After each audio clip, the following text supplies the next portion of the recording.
discovery. We embrace the unwavering belief that with passion, determination, and a spirit of resilience, nothing is truly out of reach.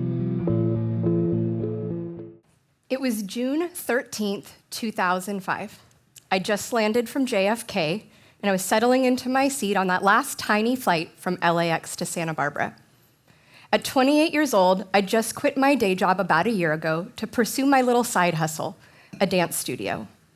It was thriving. I'd go to New York, I'd take classes, see Broadway shows, dance by day and dance in the clubs at night. I was living the absolute dream. So I plugged in my iPod, closed my eyes, I'd be in bed in an hour. All of a sudden, I was disrupted with the crackle of the pilot's voice. Ladies and gentlemen, we're returning to Los Angeles. They're resurfacing the runway in Santa Barbara. We apologize for the inconvenience. The small plane held 17 souls. Immediately, the cabins filled with murmurs of missed meetings and dogs that need walking. The flight attendant, she was called to the back. A young couple had left their 2 children home for the very first time.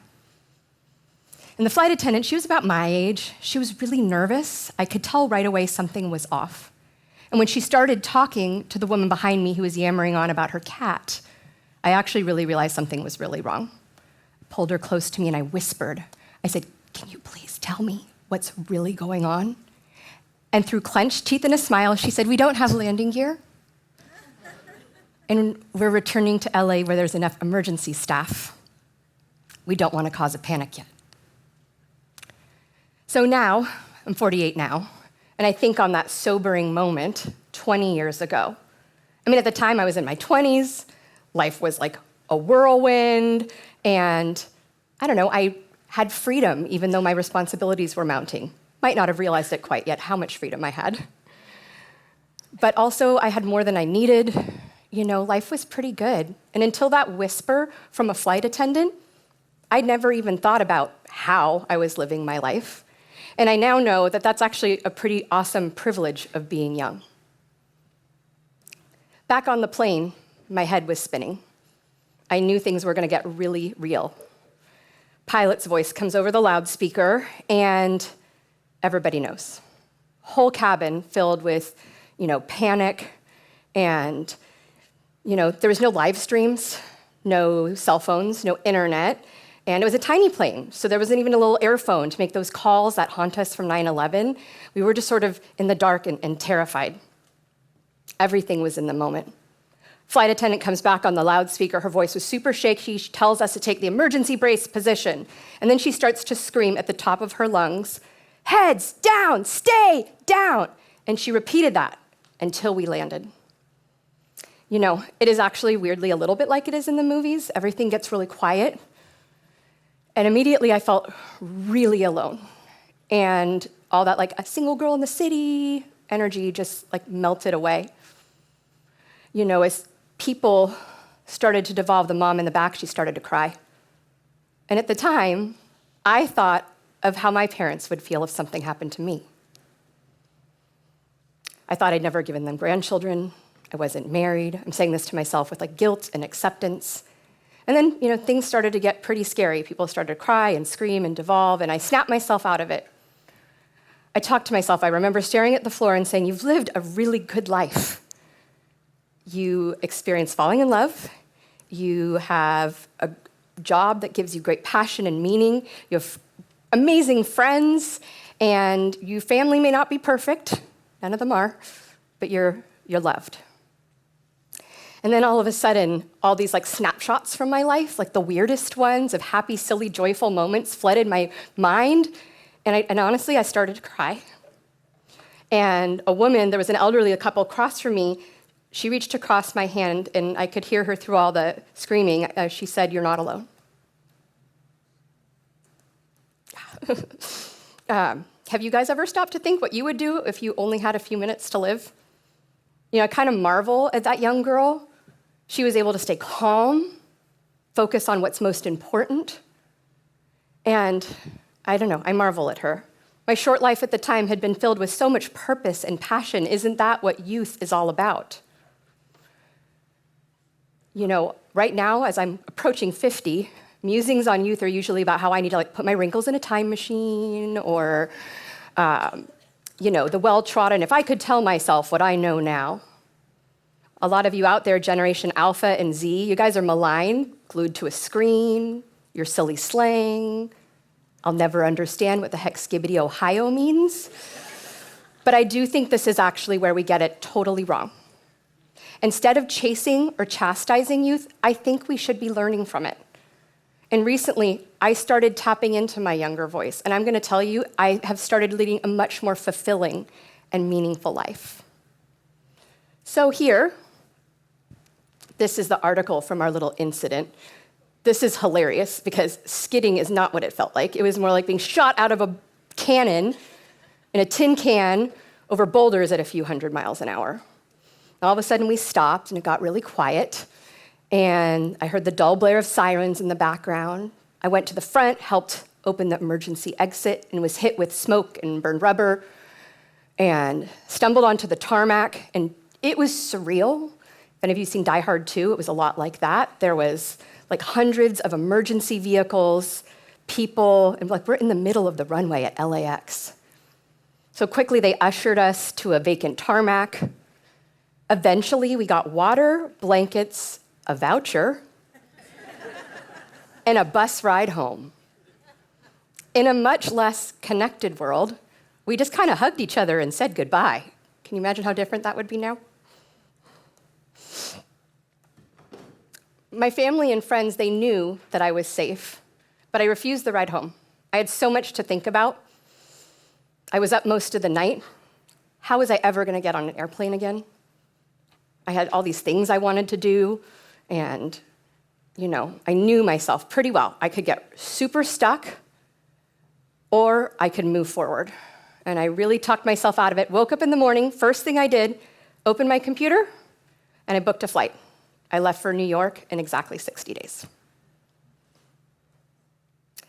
So today I stand here before you. I am 20 years older, hopefully a little bit wiser, and I'm really tuned into that voice of that younger girl. What would that brave, yet flawed girl say to this lady up here on stage today? I'd honestly have a little bit of explaining to do. But we'll do the good stuff first. She'd be relieved. I found true love. I've been married to my husband, Matt, for 18 years. I always wanted to be a mom. My son, Jace, is 10, and she'd be super proud. The dance studio business is celebrating its 27th year this year. Yeah. Now the not so good. She probably struggled to understand who I've become in recent years. Honestly, I was supposed to be right here 2 years ago. My health had other plans. I had to cancel everything in my life. I spent months and months in bed. I had to relearn how to do almost everything. And even though I might never be the same, and I'm so incredibly grateful to be here today, I am still a shadow of my former self, until recently. See, as we get older, we lose flexibility. We favor complacency and comfort over audacious adventure. Over a year ago, despite feeling better in doctor's office and therapy, I just kind of had this time where I felt stuck. I was at home, hadn't left the house in days, doom scrolling, binge watching, and I got this bright idea. I'm going to go back and read all my journals. If you're a journal person, I strongly recommend this exercise. One, I did a lot of really dumb things when I was young too, but so many lessons from those mistakes. But then when I got to the chapter of 2004, 2005, I came alive. I was reminded of that young girl who quit her day job and why I chose to work with kids. I've worked with tens of thousands of kids in the last 27 years, and there's something really universal: hope, optimism, an insatiable zest for life that you can only have when you haven't experienced its harshness. I don't know if any of you have ever seen a child get a sticker after a dance class.